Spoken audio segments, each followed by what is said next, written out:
ஒரே ஒரு காஃபி கேட்டா உன் மருமக இப்படி கோச்சிக்கிறா? இதெல்லாம் சரிப்பட்டு வராது. டேய், ஒரே பஞ்சாயத்தை கூட்டிட வேண்டியதான் மேல இடத்துல பேசி.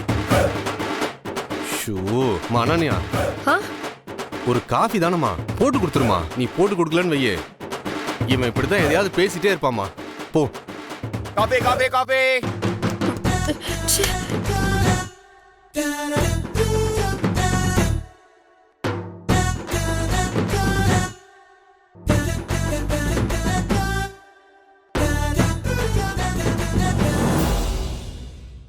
அன்பரசி, அத்தை என்ன பண்ணிட்டு இருக்க? போய் சூடா ஸ்ட்ராங்கா காஃபி போட்டு எடுத்துட்டு வா போ.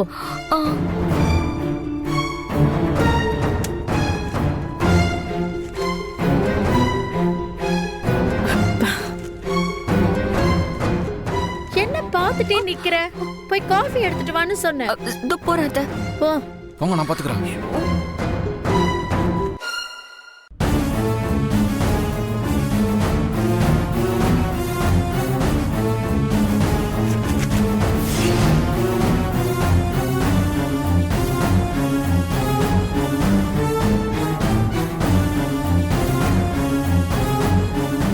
இவன் ஏன் இங்கேயே சுத்தி சுத்தி வர்றான்?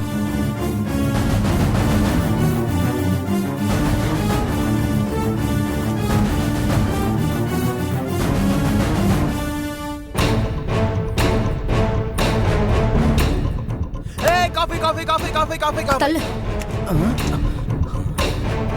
ஆண்டி இந்தாங்க.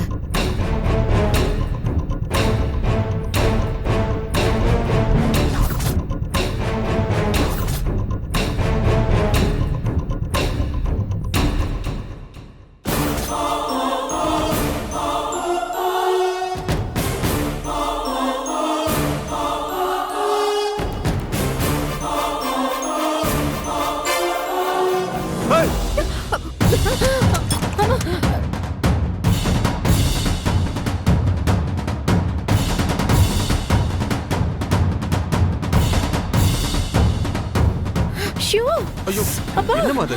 அப்பா, பத்மா, பாத்து பாத்து. அனன்யா, என்னது இது? சுட சுட காஃபி என் மேல.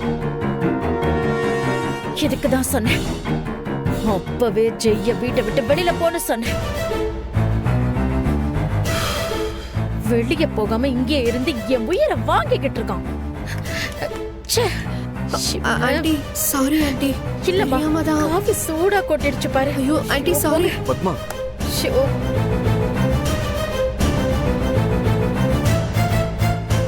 என்ன டார்லிங்? சீ தள்ளு. போடி போ. டேய், அப்ப எதுக்குடா அப்படி கத்துன? பின்ன என்ன நைனா? நீயே சொல்லு. காஃபி கேட்டது யாரு? நான் தானே. குடுக்குறது மாமியாருக்கா? அந்த பேப்பர்ல ஏதோ நேஷனல் போட்டிங்கிற மாதிரி இருந்துச்சு. இல்ல எனக்கு தான் அப்படி தோணுச்சா? ஒண்ணுமே புரியலையே. என்ன நல்ல பேர் வாங்குறாளா? நல்ல பேர் யாருக்கிட்ட வாங்கணும்? என்கிட்ட தானே வாங்கணும். நான் தானே அவ புருஷன். இதே ஓ பண்ணிட்டு உனக்கு மரியாதை கொடுக்கலனா நீ விட்டுருவியா? ஷோ, கனவுனே கண்கண்ட தெய்வம் இல்லையா? அதுதான் இப்படி பண்ணா. காஃபி குடுமா. ஒரு காஃபிக்காக போய், டேய் உனக்கு காஃபி தானே பிரச்சனை, நீயே குடுறா. தேங்க்ஸ் நைனா. நான் கடையில போய் வாங்கியாவது குடிச்சுக்கிறேன்டா. ஏங்க இன்னும் என்ன திருன்னு பாத்துட்டு இருக்கீங்க?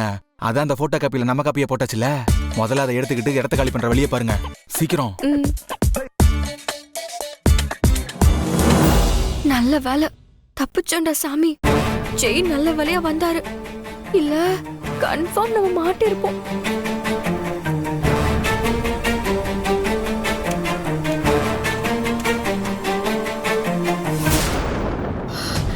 எப்படி? எனக்கு ஏதோ டவுட்டாவே இருக்கே.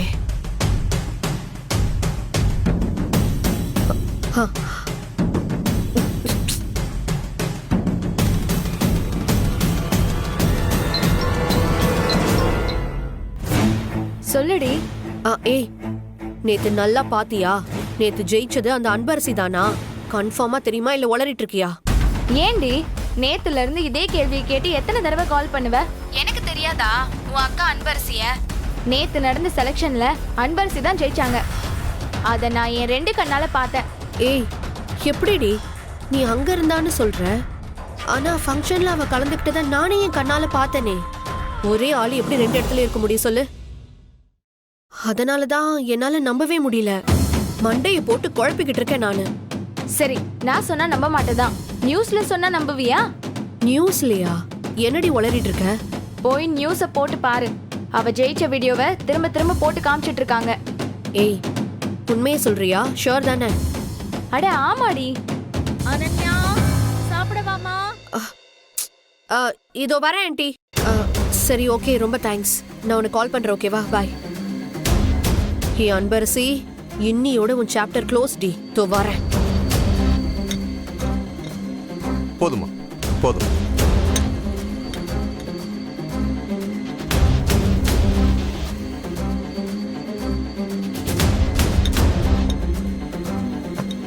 இங்கதான் இருக்கியா? இருடி வரேன். எனக்கு போதும். அன்பு, அதை சுபா, எடுத்துக்கோ. கொஞ்சம் போட்டுக்கோ. இருங்க கொடுங்க தரேன். மாமா. அனன்யா சாப்பிடாம என்ன டிவில பாத்துட்டு இருக்க? வா எங்க கூட வந்து சாப்பிடு. இல்ல, ஒரு முக்கியமான ஷோ ஒண்ணு, அதான் நான் பாத்துட்டு இருக்கேன். நீங்க சாப்பிடுங்க, நான் வந்துடுறேன். சரி பாரு. விளையாட்டு செய்திகள். நேற்று நடந்த மாநில அளவிலான ஓட்டப்பந்தயத்தில் தமிழ்நாட்டிலிருந்து தேசிய அளவிலான ஓட்டப்பந்தயத்திற்கு தேர்வாகியுள்ளார் நமது தமிழக வீராங்கனை. இதனை பற்றி முழு விவரங்கள் குறித்து நமது செய்தியாளர் ரமேஷிடம் கேட்கலாம்.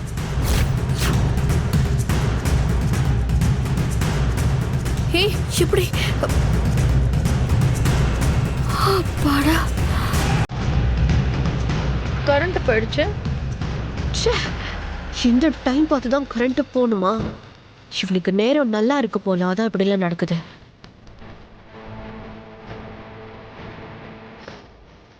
மாட்டினடி நீ. வந்துருச்சு.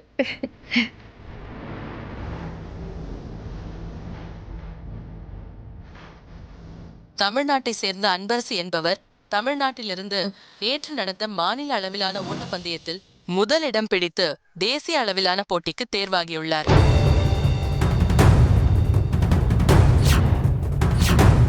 அடுத்து இந்திய அளவிலும் வென்று பதக்கத்தை சூடி தமிழ்நாட்டிற்கு பெருமை சேர்க்க வேண்டும் என பலரும் அவரை பாராட்டி வருகின்றனர்.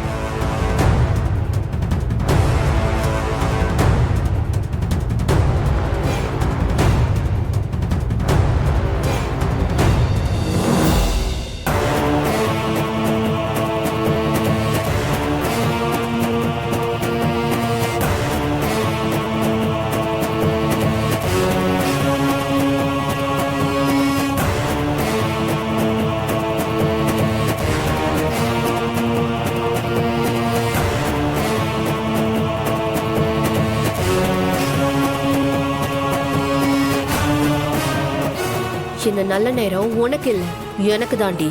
இந்த வாட்டி கடவுளே என் பக்கம்தான்.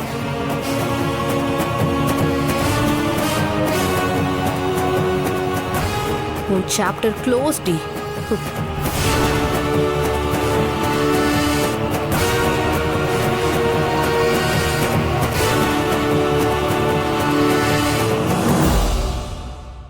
என்ன இது? என்னன்னு கேட்டேன்.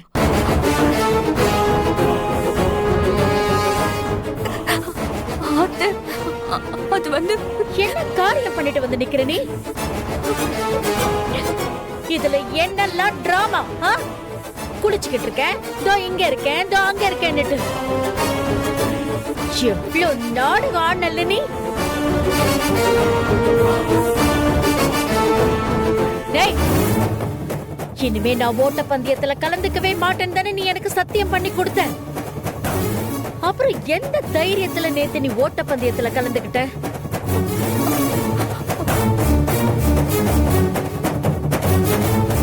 சொல்ல. நான் உங்களுக்கு சத்தியம் பண்ணி கொடுத்தது உண்மைதான். அதை மதிச்சுதான் நான் இவ்வளவு நாள் பிராக்டிஸ்க்கு கூட போகாம இருந்தேன். ஆனா இதுதான் என்னோட கனவு, இதுதான் என்னோட வாழ்க்கைன்னு நேத்து கிரவுண்டுக்கு போனதுக்கு அப்புறம் தான் எனக்கே தெரிஞ்சது. நான் ஓடுறதை எவ்வளவு மிஸ் பண்ணிருக்கேன்னு அப்பதான் தெரிஞ்சது. நிறுத்து உன் நாடகம் எல்லாத்தையும். இந்த நடிப்பு எல்லாம் வேற யார்கிட்டயாவது வச்சுக்கோ. என் வார்த்தைக்கு மரியாதை கொடுக்காம ஓட போனல, அப்படியே போய் தொலைய வேண்டியதானே. எதுக்கு திரும்பி ஏன் வீட்டுக்கு வந்த? ஆண்டி, நான் நேத்து உங்ககிட்ட அவ்வளோ சொன்னேன், நீங்க யாருமே நம்பலல்ல. பாத்தீங்களா, எல்லாரையுமே முட்டாளாக்கியிருக்கா. உங்களை போய் ஏமாத்திருக்காளே. அதான் ஆண்டி என்னால சுத்தமா பொறுத்து கூட முடியல.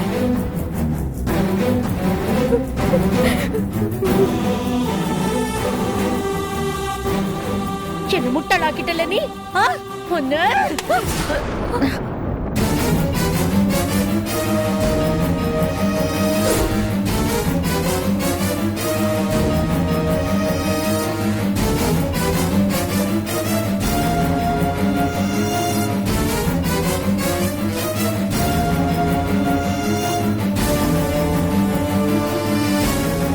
இப்ப அவ என்ன தப்பு பண்ணிட்டான்னு நீங்க அவ மேல கை ஓங்குறீங்க? கைய விடு விஸ்வா. விஸ்வா, கைய விடு. என்ன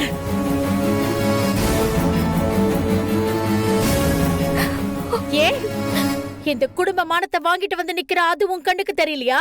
அன்பரசி நேத்து காம்படிஷன்ல கலந்துக்கிட்டு ஓடுனதுக்கும் உங்க குடும்ப மானத்துக்கும் என்னமா சம்பந்தம் இருக்கு? அன்பரசி மாதிரி இன்னும் எத்தனையோ பொண்ணுங்க இந்த மாதிரி காம்படிஷன்ல கலந்துக்கிட்டு ஓடித்தானே இருக்காங்க. பாரு விஸ்வா, ஊர்ல ஓடுற பொண்ணுங்களை பத்திலாம் எனக்கு கவலை இல்ல.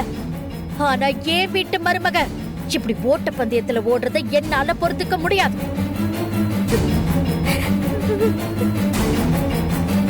அப்படி இருக்கிறப்போ நேத்து வீட்ல நாங்க எல்லாரும் இங்க இருக்கோம், ஃபங்க்ஷன் நடந்துட்டு இருக்கு. எங்க எல்லாரையும் ஏமாத்திட்டு போய் ஒரு காம்படிஷன்ல கலந்துட்டு இருக்கான்.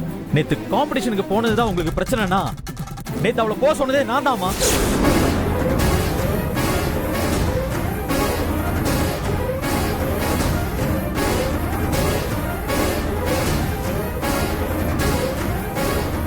ஓஹோ, அதான பார்த்தேன். இந்த அன்பரசி என் வலையில சிக்காம எப்படி இருந்தான்னு இப்பதானே புரியுது. இதுக்கு பின்னாடி நீ இருந்திருக்கல்ல. விஸ்வா, போதும். உன் பொண்டாட்டிக்கு வக்காலத்து வாங்கினதெல்லாம் போதும். சரி, அப்படிதான் நீ போ சொன்ன. அவளுக்கு எங்கடா போச்சு புத்தி? ஒரு பொண்ணா இருந்துகிட்டு, அதுவும் தாலி பிரிச்சு கோக்குற ஃபங்க்ஷன் நடக்கிற அன்னைக்கு இப்படி போய் சொல்லிட்டு வீட்ல இருந்து போயிருக்கானா? இவளை திட்டாம கொஞ்சிட்டு இருக்க சொல்லு. அம்மா, அவ அப்படி பண்ணனா அது எல்லாத்துக்கும் காரணம் நீங்கதாம்மா. நீங்க மட்டும்தான்.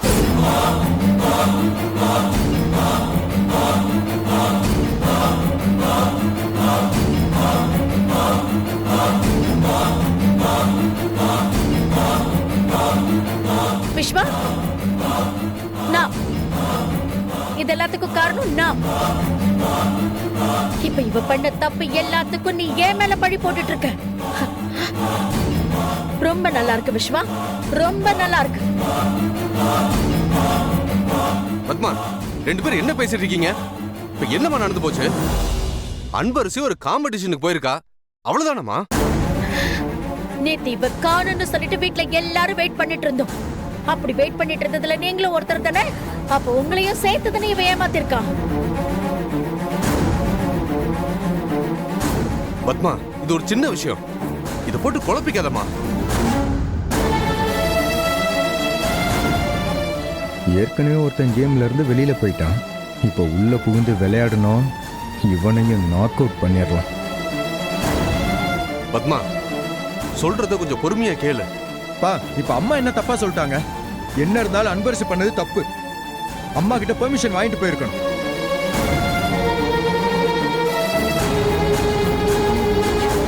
நீ கொஞ்சம் சும்மா இருக்கியா? வசந்த், நல்லா கேளு.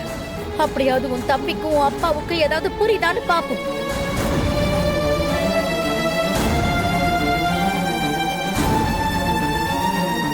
உங்களுக்கு தான் நான் சொல்ல வர்றது புரியவே இல்ல. நீங்க எல்லாரும் சேர்ந்து ஆசீர்வாதம் பண்ணி அவளை சந்தோஷமா அனுப்பி வச்சிருக்கணும். ஆனா நீங்க அப்படி பண்ணாதனாலதான் இப்படி போய் சொல்லி போக வேண்டியதா இருக்கு.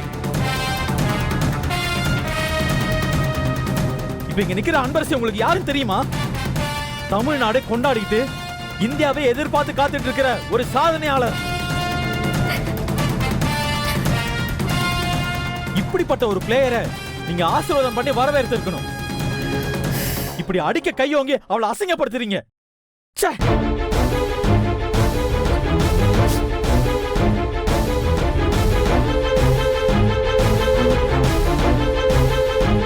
சாதனை பண்ண போயிட்டா எங்களை எல்லாம் மதிக்க மாட்டாளா? அப்புறம் எதுக்குடா இந்த வீட்ல மாமியார்னு ஒரு பெரிய மனுஷன் நான் இங்க இருக்கேன்?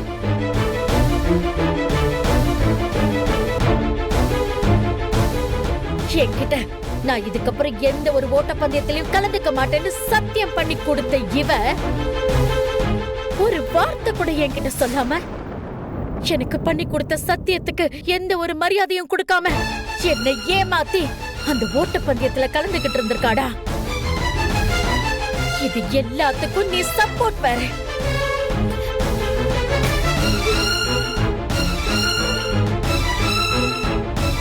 அன்பரசியா கண்டிப்பா சத்தியம் பண்ணி கொடுத்திருக்க மாட்டா. நீங்க தான் அவகிட்ட வலுக்கட்டாயமா இந்த மாதிரி சத்தியத்தை கேட்டு வாங்கி இருப்பீங்க.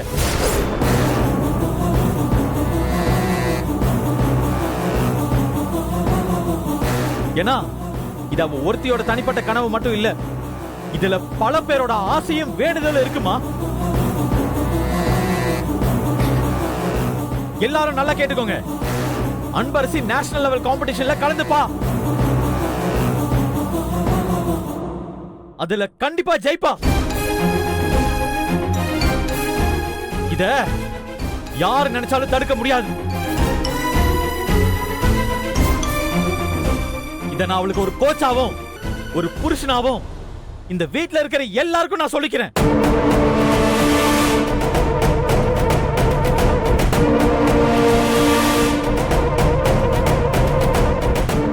ஓ ஆஹா அப்படி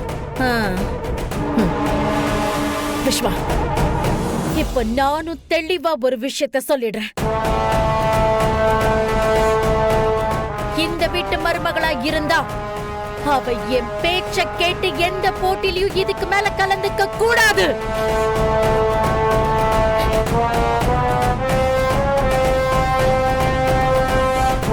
என் வீட்டுக்கு வந்த மருமக ஒரு சராசரியான பொண்ணா இந்த வீட்டுக்கு ஒரு வாரிசு கொடுத்துட்டு என் பையனுக்கு நல்ல ஒரு பொண்டாட்டியா இருந்தா மட்டும் போதும்.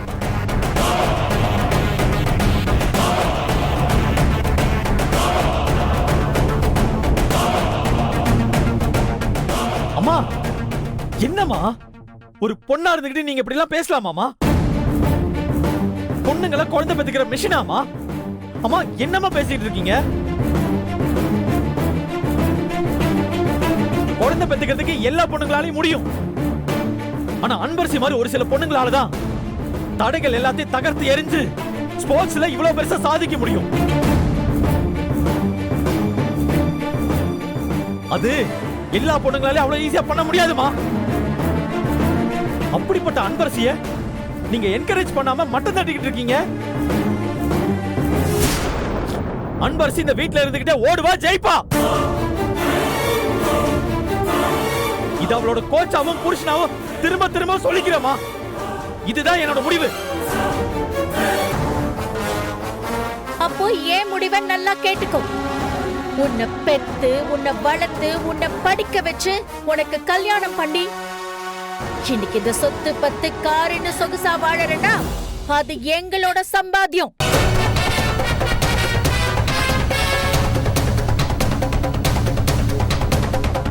அப்படி இருக்கிறப்போ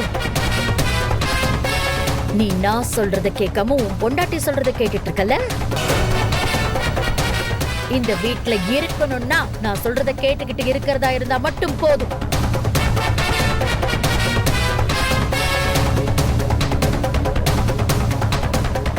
ஏன் சம்பாத்தியத்துல வாழ்ந்துகிட்டு ஏன் சம்பாத்தியத்துல சாப்பிட்டுக்கிட்டு என்ன மதிக்காம இவ ஊர் ஊரா காம்படிஷன்ல கலந்துகிட்டு இருந்தா என்னால அதை பார்த்துக்கிட்டு சும்மா இருக்க முடியாது. அவங்க இருக்கணும்னு அவசியமும் இல்ல.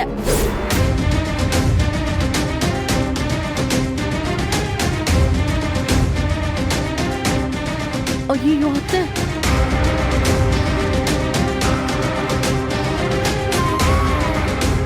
தேவையே இல்லம்மா.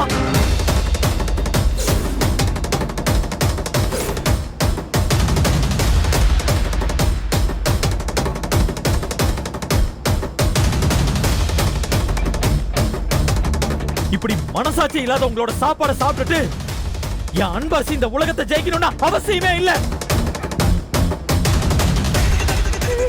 என் பொண்டாட்டிய பாத்துக்கிற அளவுக்கு எனக்கு தெம்பு இருக்கு. நான் அவளுக்கு சம்பாதிச்சு போட்டு அவ கனவை நான் நிறைவேற்றுவேன்.